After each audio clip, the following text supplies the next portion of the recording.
drop yourself in for this one, because people go wild online whenever you talk about the airport. But rather than a wishy-washy, I would love it if you could give me some facts, stats, exact dates, something hard and concrete this Thursday morning. Now, the Mayor of Doncaster gave council an update last morning about Doncaster Sheffield Airport. She said the procurement of an operator is in its final stages of due diligence, and they've submitted a statement of need to the civil aviation authorities to re-establish the airspace. What updates can you give me? Bear in mind, people will want to know this online, so make sure it's a good answer, because I'll just keep asking otherwise. Well, I'd love to give you a date. No, Oliver, please, come on. Well, I don't want to lie to you, is the thing. I don't want to tell you something that isn't. I don't know. You must know. How do you not know? Because, right, when I bought a house before, right, and I bought a couple of houses in my lifetime, but whenever I bought a house, the first house I bought a little flat, and it took me a year. I'm glad you bought your first home. I'm not able to do that yet. It was a one-bedroom flat, and I bought a one-bedroom flat about 10 years ago, and it took me a year to go from putting the offer in to getting the keys. It took me a year because there was damp, because there was an issue with one of the sellers, there was an issue with all sorts of different things.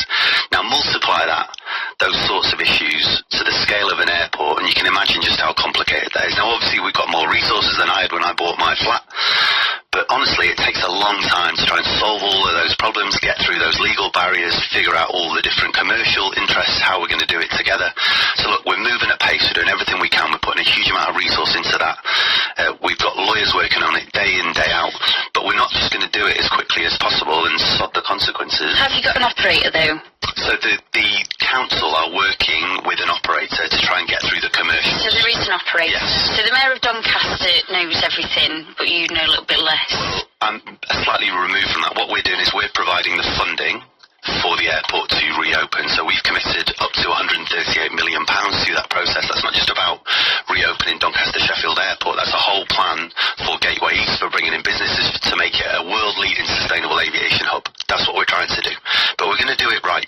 We're going to do it right. If that takes a little bit of time and it's frustrating for me, I'd love to be able to be standing there cutting a ribbon, as politicians love to do, but I'd rather get it right, because this is a long-term plan for South Yorkshire, for Doncaster, for Gateway East, and if we're going to get it right, it's going to take a bit of time to dot the I's and cross the T's, but that's the right way to do it, because it's a huge amount of public money. So we don't want to do it quickly and just get the wrong answer. We want to get the right answer for the long term. I don't mind big time frames. Christmas is 90 days from now. I'm counting down. Can you give me a time frame? Go on, give us the time frame. An airport under the trees. Oh, I'll be on that flight to Granton to get me on, baby. I'll be setting off fireworks. Well, I won't, because that'd be illegal. Tell us a bit of a time frame. Go on. So we would like to get there next year, early next year. We would like to get there to kind of be able to kind of absolutely sort of be able to go out there publicly and say this is now kind of reopen, etc., etc. But I can't promise you that. So I'm not sitting here saying to you this is definitely going to happen. People want to know. I want to know. Everybody wants to know exactly what the date is going to be. But it's not fair for me to say to you or anybody else or everybody listening, this is definitely what's going to happen, when that isn't the truth. So politicians, I know, have bad reputations for just being able to, big talk and big promises and then under-delivering.